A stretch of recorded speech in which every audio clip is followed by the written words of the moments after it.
앞으로 모범기업과 성실 납세자에 대한 지원은 확대되고 탈세자와 고액 체납자에 대한 규제는 더욱 강화됩니다. 정부는 지난 31일 이명박 대통령 주재로 제2차 공정사회 추진회의를 개최하고 이 같은 내용을 담은 공정사회 구현을 위한 조세정의 실천 방안을 발표했습니다.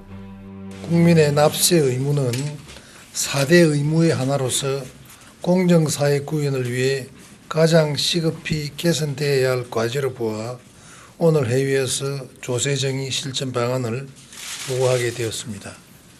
여러분께서도 잘 아시는 바와 같이 납세 의무는 국민의 모든 경제생활과 직결되어 있는 만큼 조세정의가 실현되기 위해서는 과세당국은 납세자의 소득 수준에 따라 공정하게 과세해야 하고 납세자는 창출한 소득만큼 세금을 정직하고 성실하게 납부해야 할 것입니다.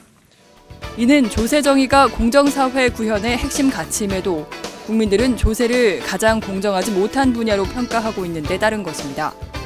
국민들은 조세가 공정하지 못한 원인으로 고소득 전문직 종사자들의 소득 탈루와 사업자, 봉급생활자 간의 과세 불공평을 꼽았습니다.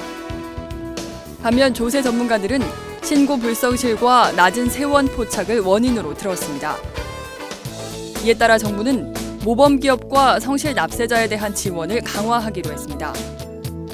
우선 성실 납세자와 일자리 창출 기업에 세금 감면 등의 인센티브를 부여하고 세무조사 면제 등의 혜택을 주기로 했습니다. 또 표창이나 엠블렘을 만들어 자동차나 회사 입구에 부착토록 하고 공항에서 전용 심사대를 이용하도록 하는 등 성실 납세자를 존경하는 분위기를 조성할 계획입니다. 세원 투명성을 높이기 위해 성실신고 확인제도도 도입합니다.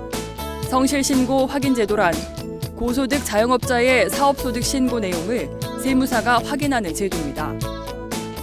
재정부는 세무사가 반드시 확인해야 할 사항을 리스트로 만들어 사전 교육을 실시하고 올해 상반기 내에 법을 개정한 후 내년 소득세부터 적용할 계획입니다. 세금을 내지 않고 변칙적으로 상속이나 증여하는 것을 막기 위한 장치도 도입됩니다. 특히 오너의 일가가 대표로 있는 자회사에 기업들이 일감을 몰아주는 관행에 대해 세금을 물리는 방안을 검토하기로 했습니다. 일감 몰아주기가 사실상의 증여에 해당한다고 판단했기 때문입니다. 또 기업들이 공익법인을 세워 이를 상속 증여세 회피 수단으로 악용하는 것을 막기 위해 결산 서류 공시 대상을 확대하는 한편 허위 기부금 영수증을 발급하는 등의 공익법인은 명단을 공개하고 기부금 단체에서도 제외하기로 했습니다. 고액 체납자에 대한 제재도 강화합니다. 고액 체납자 출국 금지 요청 대상을 확대하고 명단 공개 대상을 7억 원 이상 체납에서 5억 원 이상 체납으로 변경합니다. 해외 은닉자산 정보 획득을 위한 외국 정부와의 정부 교환 협정도 확대됩니다. 우리 정부는 지난 2년간 이미 스위스 등 27개국과 조세정보 교환 협정을 체결했고 올해는 오스트리아 등 10개국과 협상을 추진하고 있습니다.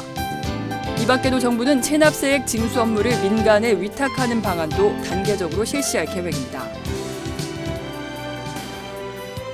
공정사회 구현을 위해서는 조세정의의 실현이 무엇보다도 중요하다고 하겠습니다. 조세정의가 실현되기 위해서는 무엇보다도 국민의 참여와 협력이 중요합니다. 국민 여러분들께서도 이러한 점을 충분히 이해하시고 앞으로 많은 관심과 적극적인 협조를 부탁드립니다. 이를 통해 정부는 고소득자의 탈루소득과 과세의 사각지대에 있는 세원을 발굴해 조세 불공정을 시정함과 동시에 성실 납세자는 존경받는 사회 분위기를 만들어 조세 정의가 실현되는 사회를 조성할 수 있을 것으로 기대하고 있습니다.